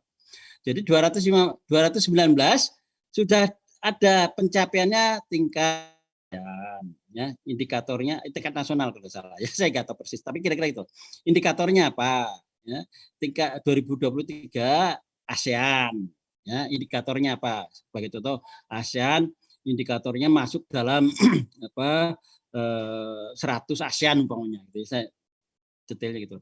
Nah, untuk menjadi masuk 100 ASEAN itu apa indikatornya? Umpamanya jumlah mahasiswa luar negerinya sekian, jumlah dosen yang melakukan visiting profesor yang ngajar di luar negeri sekian, ya, dan seterusnya, ya itu ada aturannya. Bu Trimulasi, indikator, jadi goalnya dirumuskan, ya milestone-nya, indikatornya dirumuskan dan dipantau, ya organisasi loh Bu ini ya, tingkatannya dipantau sehingga instansinya bisa juga dikoreksi atau diupdate. Ini kalau terutama kalau wah ini ternyata kok belum tercapai nih pada tahun 2020 ASEAN, nah, apa yang perlu diperbaiki? Ya mudah-mudahan 2005 sudah mencapai itu, masuk menjadi 500 universitas pendidikan kelas dunia. Nah, anunya tuh World University Ranking, indikatornya. Nah itu kalau 25 nanti belum tercapai ya diupdate lagi mungkin 2030 ya. Ya, semoga tercapai sih. Gitu Bu, terima kasih. Halo? Halo Prof. Kemudian masih nambah pertanyaan lagi boleh nggih Prof? Ya boleh, tapi nanti Bu Flo ini tadi juga mau nanya. Ya sampaikan dulu aja Bu. Iya. Tidak apa-apa Prof, biar anu dulu selesaikan urusan. Saya enggak enak. Saya tertarik sekali dengan manajemen mutu ini Mbak Flo. Ya, betul, menapa-napa, monggo. Ini kemarin kan kita membicarakan terkait dengan bagaimana Jepang itu sangat cepat gitu ya di dalam penerapan TKM itu. Nah, untuk Indonesia ini saya jadi penasaran ini Prof, kenapa percepatannya ini tidak berhasil, belum berhasil secepat yang kita harapkan untuk pencapaian TGM-nya ini. Ya, mohon Pak. Terus kanan. Ngaten, Prof. Tambahan dari saya. Ya. Kita tampung dulu ya Bu Wardah ya. Kita tampung. Silakan Bu Flo atau siapa yang mau tadi? Atau Pak Radinal, ya silakan. Mau menanggapi yang tadi terkait dengan quality assurance ya, Prof ya.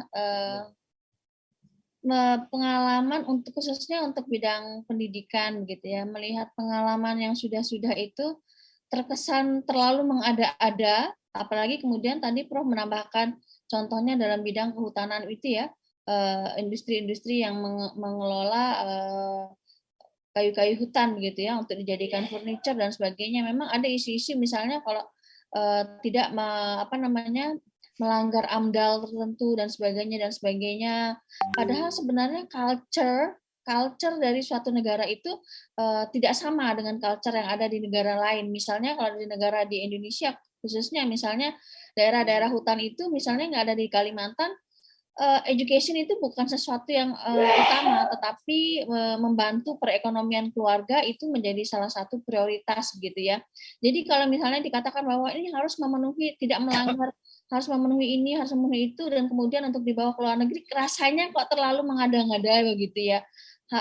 Jadi terkesan memaksakan kalau kemudian ingin menjadi produknya itu bisa diekspor. Sama seperti halnya yang ada di dunia pendidikan, begitu ada semacam kita itu kemarin Prof saya mengadakan borang ini, borang itu yang tidak ada diada-adakan dan sebagainya. Jadi tampak sangat disiplin. Prof tadi di awal menyampaikan bahwa kedisiplinan, komitmen itu penting. Jadi kalau saya pikir kalau kemudian tadi Bu Wardah menyampaikan bahwa tidak semua training itu kemudian berhasil, mungkinkah ini salah satu dari faktor sumbangsih mengapa setelah di training pun itu tidak berhasil? Begitu, Prof. Oke. Ya, terima kasih. Kita tampung dulu ya, Bu Flo. Nanti mungkin ada tanggapan dari yang lain. Lain ini, Bu Darti, Pak Radinal, Pak Yesep, Pak Yulianto. Halo Pak Yulianto. Nih, lepas dari pengamatan. Ya, silakan komen sedikit lagi. Mohon izin Prof yang tadi sudah menyampaikan pemaparannya. Sebenarnya dari awal itu mikirnya tentang diklat, Prof. Mikirnya tentang diklat. Baru Prof tadi dijelaskan lebih dengan mutu.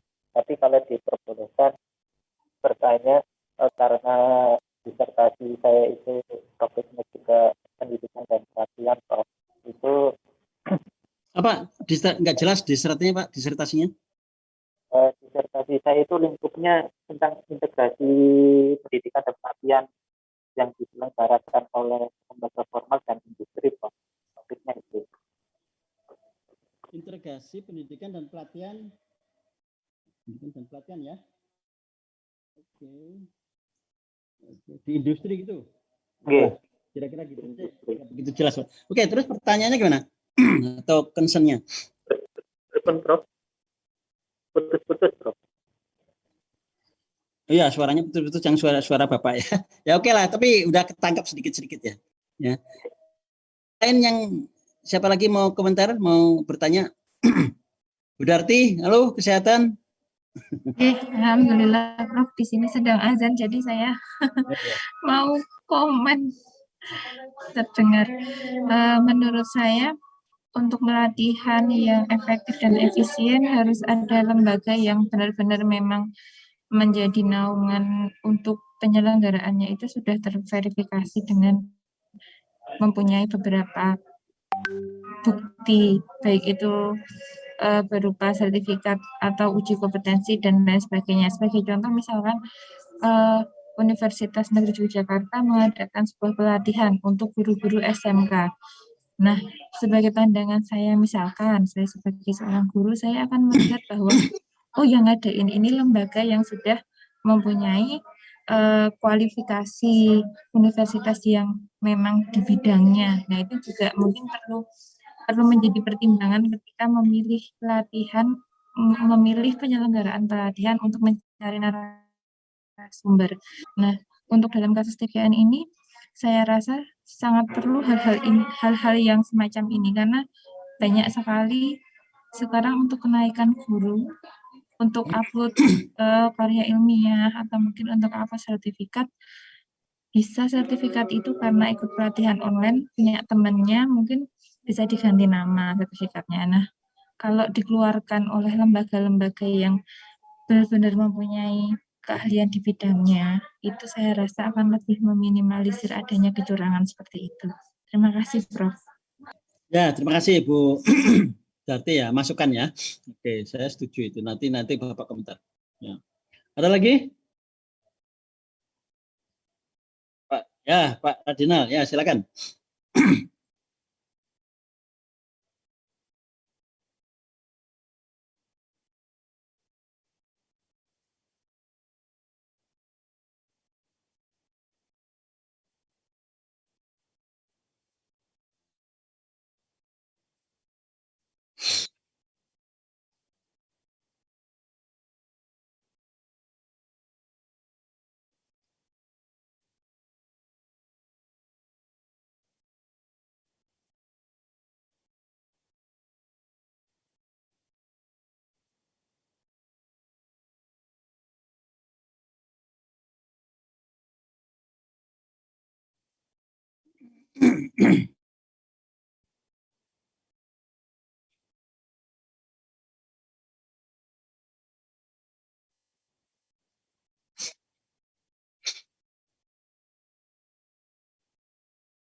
Oke.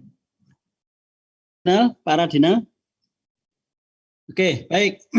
Bu Wardah mau respon dulu? Ya, Prof. Mungkin saya rangkum ya, Prof, dari beberapa tadi. Mohon maaf karena ada yang kurang terdengar juga. Ya, ada apa? Nanti Bapak nyatet kok. Prof, terkait dengan tadi yang pertama Bu Trimulasi, mengapa TKM di negara salah satunya di Jepang lebih bisa terimplementasikan dengan baik, namun di Indonesia masih cukup kurang karena memang implementasi terkait dengan TKM itu jadinya kurang diimplementasikan dengan baik. Salah satu contohnya hanya di bidang pendidikan, kebetulan disertasi saya tertarik kepada kualitas pendidikan atau saya mengenai balance scorecard begitu ya. Jadi membuat kajian di beberapa kebijakan yang ada di Indonesia terkait dari Kementerian Pendidikan. Itu kan sekarang ada IKU atau Indeks Kinerja Utama. Nah, itu harusnya IKU itu di atasnya itu ada terkait peta strategi Kemendikbud. Nah, itu yang belum saya temukan. Jadi IKU ada di kebijakan yang sudah diimplementasikan tersebut itu benang merahnya belum ada terkait di balance scorecard-nya seperti apa. Nah, sedangkan di best practice di kementerian lain itu menunjukkan kalau misalkan balance scorecard-nya itu sudah runtut gitu. Jadi dari awal sehingga kita bisa dari pelaksanaannya sudah bisa mengidentifikasi manajemen resiko. Jadi sampai kepada apakah IKU 1 jika tidak dilaksanakan akan berdampak negatif pada institusi.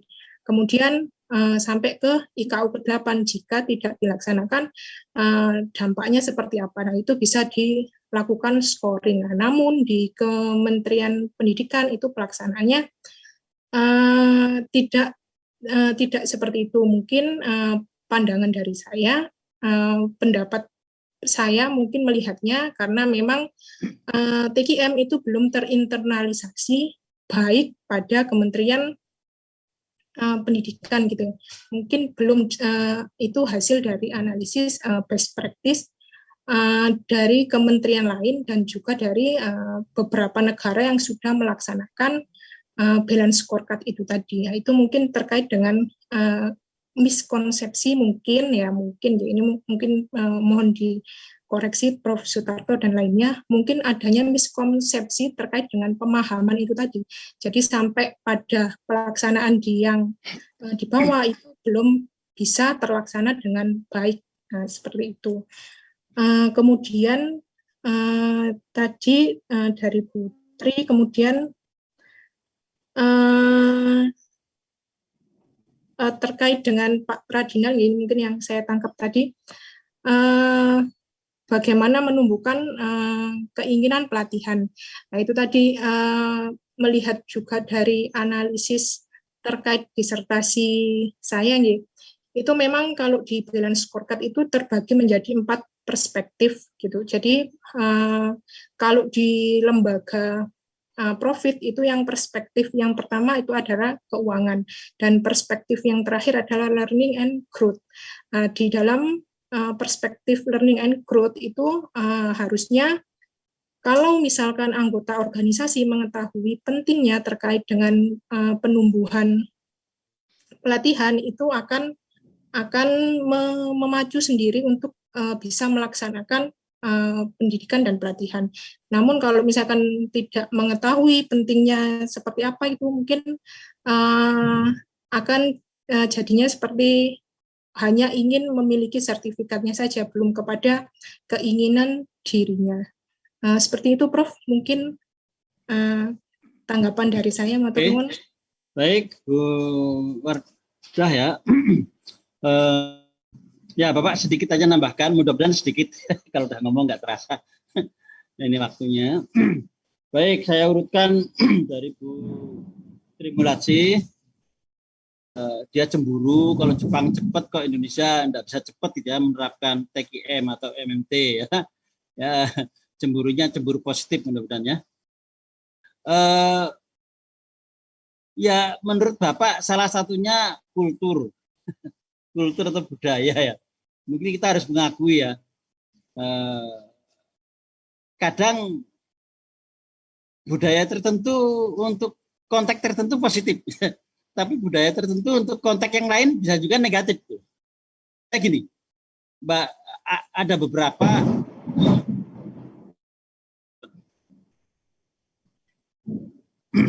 maaf di tempat hujan ada petir, kedengaran nggak tadi? Ya, oke lah sedikit lagi. Masyarakat kita Indonesia, Mbak, menurut Bapak heterogen ya. Masyarakat yang sudah menganut apa ya prinsip-prinsip modernisasi, ya. Jadi efisiensi, ya, disiplin, ya. Tapi ada masyarakat masih apa tanda petik lah ya, nggak terlalu disiplin, ya. Tidak terlalu mengikuti prinsip-prinsip apa tanda petik modernisasi ya, umpamanya menghargai waktu, menghargai ya kedisiplinan ya. Sehingga yang kedua, Jepang itu bangkit itu kan menerapkan TKM setelah kalah Perang Dunia II, hancur, ya enggak? Jepang itu hancur lebur, bom Hiroshima, ya enggak? Nah, dalam posisi yang hancur lebur itu, biasa ada pilihan lain. Enggak ada pilihan lain, harus disiplin, harus kerja keras. Ya enggak? Jadi kadang-kadang ada hikmahnya tuh. Ya, walaupun kita jangan sampai seperti itu ya. Tapi ada hikmahnya tuh. Jepang, untuk Jepang. Di Indonesia mungkin iklimnya tropis, enak ya. Mangan kumpul, ono dino, kayak itu enggak kultur, Mbak, Bu Wardah. Ya. Nah, jadi lalu yang ketiga konsistensi atau atau komitmen. Ya. Komitmen kita harus perlu mencontoh Jepang. Ini pendidikan juga ya. Ke Jepang, mudah-mudahan ada ke Jepang. Siapa yang udah pernah ke Jepang ya, tolong cek atau lihat videonya. Anak-anak Jepang itu dididik walaupun dia orang kaya, sekolahnya tuh ngepel sendiri, membersihkan kelas sendiri dan sebagainya, sehingga daya juang atau struggle-nya tinggi. Kita itu ada, tapi sekarang kok hilang. Ya. Sekarang malah anak-anak kecenderungannya itu dimanja, ya termasuk kita ke sekolah diantar, pulang sekolah dijemput, ya itu nggak salah, tetapi secara tidak sadar orang tua memanjakan anak. Bapak juga gitu dulu, memanjakan anak sehingga anak itu tidak mandiri, ya, tidak struggle. Ya beda, memang situasinya beda. Jepang itu karena semua transportasi sudah bagus, ya, sudah disiplin, ya, keamanan relatif baik, ya. Kita itu di sini kan belum. Nah itu lingkungan kita, ya. Nah itu keberpihakan pemerintah, ya kita tetap ya di satu sisi menyalahkan pemerintah, ya, grand strateginya bagaimana sehingga transport umum dan sebagainya, ya. Ya, jadi Bu Wardah, Bu tribulasi itu, ya. Oke, ini agak cepat karena hujan dan Flo. Ya, saya rasa Bu Flo menguatkan penjelasan Bapak ya. Intinya terkesan mengada-ada, kultur tak sama. Ya, cuma gini Bapak Ibu, menurut Bapak budaya itu ada yang sifatnya universal, yang kalau mau maju ya harus mengikuti itu budayanya, disiplin, kerja keras, itu nggak ada lain. Itu di mana-mana, negara maju, perusahaan maju, individu maju, harus kerja keras, itu universal, hukum alam. Ya. Tapi ada yang memang ya, kontekstual daerah tertentu ya. Nah kontekstual ini tergantung. Nah ini mungkin Indonesia banyak yang sifatnya kontekstual, ya, yang kadang kurang mendukung budaya TKM. Budaya TKM itu kan kebersamaan, partisipatif, ya enggak? Saudara tahu enggak? Ini sudah dicek.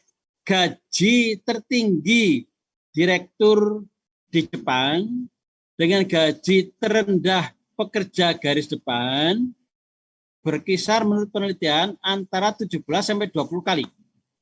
Ya. Tetapi gaji di Amerika, ini di Indonesia belum ada penelitian. Di Amerika, gaji pimpinan dengan pekerja garis depan itu bisa berkisar antara 100 sampai 150 kali. Nah, itulah situasi mengapa di Jepang TKM bisa maju, ya. Amerika enggak, di Indonesia enggak jelas di Indonesia. Putri, sementara itu dulu. Ini waktunya. Diklat integrasi. Bapak maaf enggak terlalu jelas tadi, tapi intinya silakan ditulis Pak Yulianto ya, masalahnya apa nanti Bapak bisa komentari. Yang keempat Pak Diklat, yang keempat siapa ya? Diklat perlu sertifikat, ya, Pak Radinal kalau salah ya. Siapa yang keempat? Diklat bukti sertifikat pertimbangannya memilih. Oke. Saya rasa benar juga ini termasuk tadi mungkin dari Oh, Bu Wardah, Bu Darti, sorry, Bu Darti. Saya setuju. Jadi jangan cari konsultan atau penyelenggara diklat asal-asalan. Kita kadang-kadang memang kemarin itu Bu, masa transisi. Jadi mudah-mudahan sudah selesai masa transisinya. Masa transisi dulu guru harus ikut dapat sertifikat tunjangan guru, harus punya ini. Akhirnya waton kan namanya Sudarti Commission fotonya, ya Kak. Nah, jadi itu enggak benar ya. Tapi sekarang kayaknya udah hilang. Mudah-mudahan ya. Jadi saya setuju untuk ditertibkan. Oke, saya rasa itu ya. Saya setuju. Yang terakhir Pak Radinal, berapa lalu perlu ada sertifikatnya?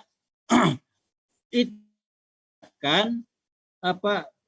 Ya satu sisi sama dengan Bu Darti, penyelenggaraan harus kompeten, harus kredibel, ya, harus dapat diyakinkan. Yang berikutnya Pak Radinal, itulah bukti bahwa diklat itu tidak dilakukan analisis kebutuhan diklat.